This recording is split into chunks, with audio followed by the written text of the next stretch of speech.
నమస్తే, this is Shaurya. Mangli case రోజుకు ఒక కీలక మలుపు తిరుగుతూ ఉంది. ఒక్కొక్కరు కూడా అంటే ఎక్కడెక్కడో ఉన్నవాళ్ళు అసలు వాళ్ళకి సంబంధం ఉందా లేదా అని కూడా అర్థం కానట్టుగాను రకరకాల వ్యక్తులు బయటకు వస్తూ ఉన్నారు. వచ్చి కొంతమంది ఆన్ స్క్రీన్ మాట్లాడుతూ ఉన్నారు, వాళ్ళకి వాళ్ళుగా ముందుకు వస్తూ ఉన్నారు.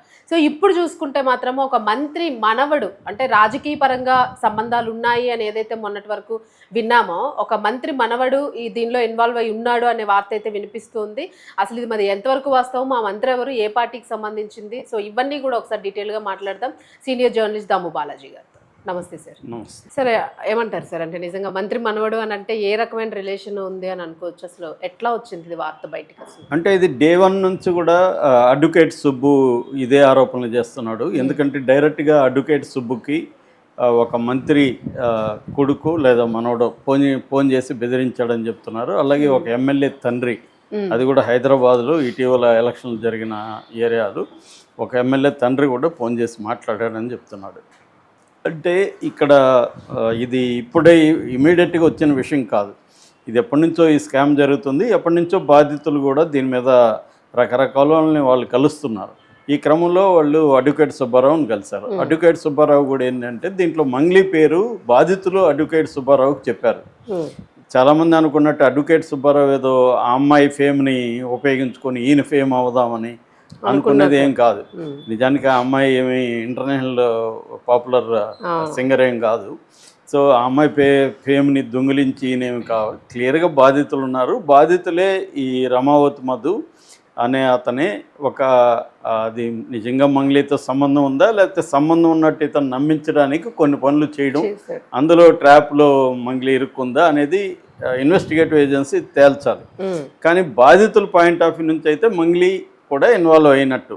ఎందుకు? ఇండైరెక్ట్గా అంటే ఆమె ఫోటోలు ఉన్నాయి, ఆమె వాళ్ళ ప్లాట్లకి తను తీసుకెళ్ళాడు, వాళ్ళ చెల్లెలతో పెళ్లి కాబోతుందని చెప్పాడు, ఆమె బర్త్డేకి గిఫ్ట్ ఇచ్చాడు, తర్వాత ఆమె పాటల దీంట్లో కాన్సర్ట్లో ఇతను ప్రైవేట్ కాన్సర్ట్లో ఉన్నాడు, అట్లాగే బర్త్డేకి కూడా ప్రైవేట్ బర్త్డే అది, దానికి ఫామ్ హౌస్ దానికి కూడా ఇతను వెళ్ళాడు. ఇలాగే ఇవన్నీ చూసినప్పుడు బాధితులకి క్లియర్గా దీని వెనక మంగ్లీ ఉంది. వీళ్ళంతా కూడా మంగ్లీ బ్యాచ్. ఎందుకంటే మంగ్లీ తమ్ముడు శివ కూడా ఈ గోకుల్ నందన్ ఒక ఆఫీస్ ఓపెనింగ్కి వచ్చాడు. సో ఇవన్నీ చూసినప్పుడు వాళ్ళకి అలా అనిపిస్తుంది. ఒక్కొక్కసారి ఏం చేస్తారంటే ఈ రియల్ ఎస్టేటు ఈ మోసాల వాళ్ళు ఇలాగే చేస్తుంటారు. అంటే వాళ్ళకి పెద్ద పెద్ద వాళ్ళు ఇన్వాల్వ్ అయినట్టు దాంట్లో ఉన్నట్టు మనం గతంలో కూడా చూసాం. గతంలో కే విశ్వనాథ ఇలాంటి వాళ్ళు ప్రచారం చేసిన రియల్ ఎస్టేట్ సంస్థలు కూడా పెద్ద ఎత్తున మోసం చేసాయి. సో ఇలాగా వాడుకుంటారనమాట. వాడుకోవడానికి వీళ్ళకి డబ్బులు ఇస్తారు, గిఫ్ట్లు ఇస్తారు, కాస్ట్లీ ఒక్కొక్కసారి ఫ్లాట్కి గిఫ్ట్ ఇస్తారు. ఇవన్నీ ఇచ్చి ఏంటంటే దీన్ని ఈ బాధితుల్ని వల వేయడానికి వాడతారు. అలాగా మంగ్లీని వాడారా లేదా ఆ ట్రాప్లో తెలియకుండా మంగ్లీ పడిందా అనేది ఎవరికి తెలియదు. కానీ ఇక్కడ అందరికీ వస్తున్న డౌట్ ఏమంటే నిజంగా ట్రాప్లో మంగ్లీ పడి ఉంటే ఇప్పుడు బాధితులు వచ్చినప్పుడు మంగ్లీ ఏం చేయాలి? అరే నన్ను ఇంత ట్రాప్ చేసి నన్ను ఉపయోగించి ఇంతమందిని పాపం మోసం చేశారా అని ఆమె బాధితుల వైపు నిలబడి తనని ఉపయోగించుకున్న వాళ్ళ మీద కేసులు పెట్టాలి. అది చేయలేదా?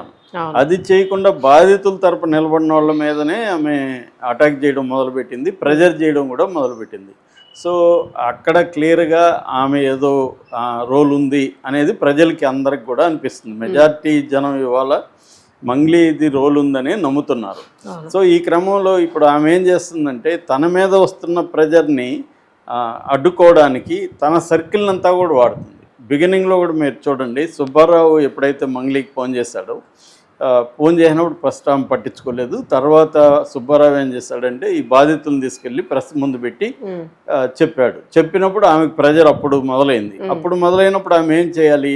సుబ్బారావుతో బాధితులతో కలవాలి. మామూలుగా అయితే ఏ రకమైన ఇన్వాల్వ్మెంట్ లేనప్పుడు ఆమెకు పంచాయతీలు అవసరం లేదు, ఎవరినో ఉపయోగించి సుబ్బారావుని ప్రెజర్ చేయాల్సిన అవసరం లేదు.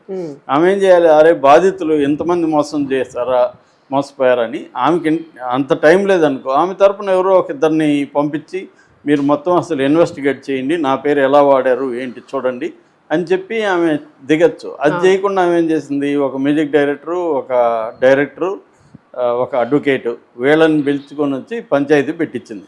ఆ పంచాయతీలో కూడా దాంట్లో పాల్గొన్న డైరెక్టర్ వేణు కూడా చెప్తున్నాడు, మేము అప్పుడేమని చెప్పామంటే నీకు సంబంధం లేదంటున్నావు కదా, నువ్వు మధుని వీళ్ళకి పట్టించు. మధు ఎస్కేప్ అయినాడు, మధు నీ పేరు వాడుకున్నాడు కాబట్టి, నీతో కూడా ఫోటోలు అవన్నీ దిగాడు కాబట్టి నీకు ఆ బాధ్యత ఉంది, అది ఒకటి చెయ్యి. రెండోది, నువ్వు ప్రెస్ మీట్ పెట్టి క్లియర్గా నేను బాధితుల తరపున ఉంటాను, నాకు మధుకు సంబంధం లేదు అనే విషయం చెప్పు అనేది మధ్యవర్తులు వేణు కానీ లేకపోతే సురేష్ బొబ్బిలి కానీ వీళ్ళు చెప్పారు. నిజానికి వాళ్ళు బ్రహ్మాండంగా చెప్పారు. అదే ఎవరైనా అదే చెప్తారు కదా. సో ఈమె అప్పుడు ఒప్పుకునింది, చేయలేదు. మళ్ళీ చేయకపోగా సుబ్బారావు అని బూతులు తిట్టడం, ఎందుకంటే సుబ్బారావే చెప్పట్లేదు ఇది. నిన్న తిరుమలేష్ రెడ్డి ఆయన ఎవరు ఉన్నారు, ఆయన్ని బూతులు తిడుతూ దొరికిపోయింది కదా, ఆయన కూడా చెప్తున్నాడు, నా సమక్షంలోనే సుబ్బారావుని తిట్టింది, ఇలాగే తిట్టింది, ఈయన కూడా అలాగే మాట్లాడుతుంది ఓపెన్గా. సో ఆ అమ్మాయికి ఎందుకు ఇంత ఫ్రస్ట్రేషను, ఎందుకు ఇంత కోపం, ఎవరి మీద కోపం ఉండాలి? నా పేరు ఉపయోగించుకొని ఇన్ని కోట్లు మోసం చేశారో అనే వాళ్ళ మీద కోపం ఉండాలి. బాధితుల మీద, బాధితుల తరపున నిలబడిన వాళ్ళ మీద కోపం ఎందుకు ఉంది? అక్కడే దీని మీద డౌట్ వస్తుంది. సో ఇప్పుడు ఏం చేస్తుంది ఆమె, మామూలుగా ఏంటంటే ఈ సినిమా ఫీల్డ్లో ఒక మాదిరిగా ఉండే హీరోయిన్లకు లేకపోతే క్యారెక్టర్ ఆర్టిస్ట్లకి వీళ్ళకి అందరికి కూడా చాలా క్లౌట్ ఉంటుంది. అంటే రాజకీయ నాయకులు, బిజినెస్ పీపుల్, వీళ్ళతో అంతా లింక్స్ ఉంటాయి, ముఖ్యంగా అమ్మాయిలకి. సో అలాగే ఈ అమ్మాయికి కూడా పెద్ద స్థాయిలో లింక్స్ ఉన్నాయి. నేను మొన్న కూడా చెప్పాను, డికే శివకుమార్ వాళ్ళ బ్రదర్ డికే సురేష్ని కూడా ఈమె కలవడం ఇవన్నీ చూసాము, వీడియో కూడా వైరల్ అయింది. సో అలాగే వీళ్ళు ఏంటంటే ఎక్కువగా ఎన్ఆర్ఐల దగ్గరికి వెళ్ళడం, ఎన్ఆర్ఐ విదేశాలకు వెళ్ళడం, అక్కడ పర్సనల్ ప్రమోషన్స్ తో కనెక్ట్ అవుతూ ఉంటారు. సో అలాగా ఇప్పుడు తన సర్కిల్ను ఉపయోగించి ఈమె ఒకటేమో ఓపెన్గా కొన్ని కనబడుతున్నాయి మనకి. తన సర్కిల్ను ఉపయోగించకపోతే సజ్జనార్ ఎందుకు ఈమెను కలుస్తాడు?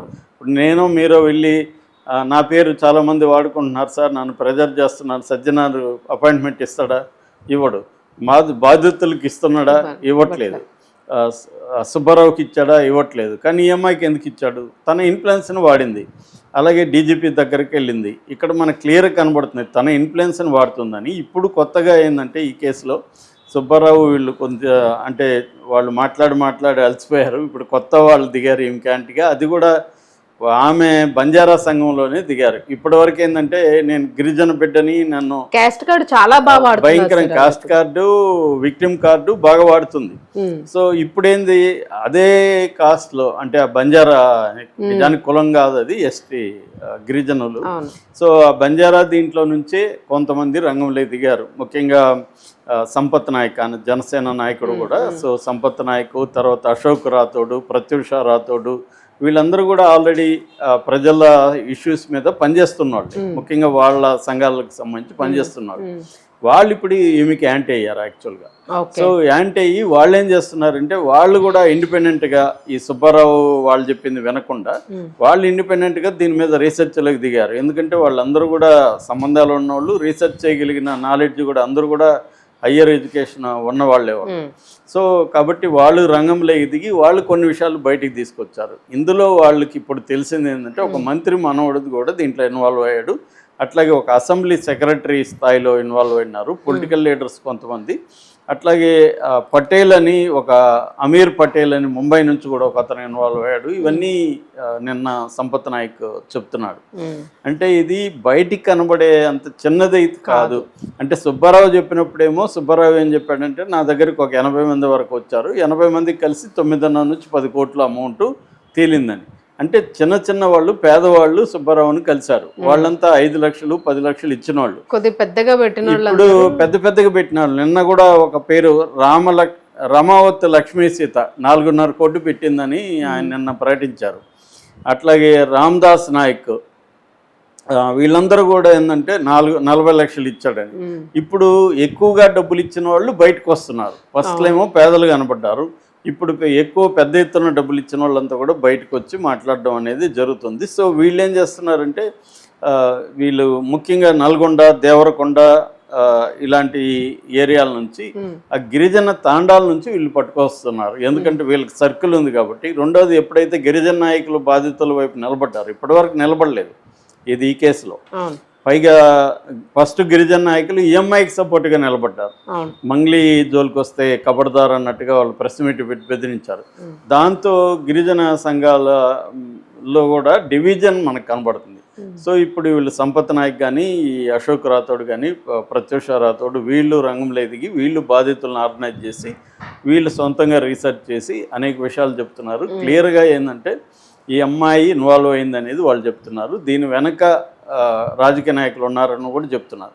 ఆ అమ్మాయి కూడా ఫోన్ కాల్లో ప్రత్యూష రాథోడ్ ఫోన్ కాల్లో అక్కడ గద్వాల దగ్గర తిరుమలేశ్ రెడ్డి ఆయన అంతా పిచ్చి చేశాడు అంటుంది. అంటే ఏదో ఒక రకంగా లీక్ అనేది అక్కడి నుంచి వచ్చింది అనేది ఎప్పుడైనా కూడా ఇంత పెద్ద స్కాముల్లో రాజకీయ నాయకులు ఇన్వాల్వ్ కాకుండా జనరల్గా పెద్ద స్కాములు ఏంటంటే రాజకీయ నాయకులు పోలీసులు ఈ స్థాయిలో ఇన్వాల్వ్మెంట్ ఉంటుందండి. ఎందుకంటే వీళ్ళు ముందే తెలుసు వీళ్ళ కేసు అవుతాయి రేపు ఇవన్నీ బయటకు వస్తాయి మనకి సపోర్ట్ కావాలని చెప్పి వీళ్ళు ముందు నుంచి వాళ్ళని ఇన్వాల్వ్ చేస్తారు. వాళ్ళకి కూడా వాటా ఇస్తారు. ఇప్పుడు ఏముంది ఒక 500 కోట్లు వీళ్ళకి కలెక్ట్ చేశారనుకో అందులో ఒక 100 కోట్లు ఖర్చు పెడితే ఏముంది.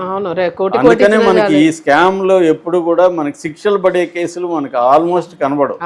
ఎందుకంటే వీళ్ళు పైగా వీళ్ళ పేరుతో ఆస్తులు ఉండవు. ఆస్తులు సీజ్ చేయాలి.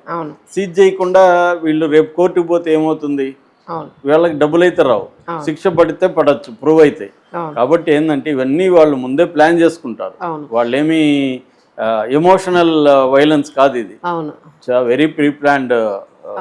సార్ ఇందులో ఒక చిన్న డౌట్, అంటే ఇప్పుడు తను క్యాస్ట్ కార్డ్ పదే పదే మాట్లాడుతూ ఉంది కదా, అంటే మనం జనరల్గా ఎస్సీ ఎస్టీ అని వచ్చేటప్పుడు ఏ కేసుల్లోనైనా వాళ్ళని ఏదైనా బ్లేమ్ చేసిన ఏమైనా అన్నా సరే కేసు పెట్టేస్తారు అనేది ఒక నానుడి ఉంది మనకి. సో ఇప్పుడు ఈ వీళ్ళకి సంబంధించి కూడా ఏదైనా మాట్లాడితే కేసు పెడతాది అని కొంతమంది వెనక్కి తగ్గుతున్నారు అనేది వినిపిస్తుంది. సో అది వర్కౌట్ అవుతుంది అనుకోవచ్చా నిజంగా అసలు ఇందులోనే?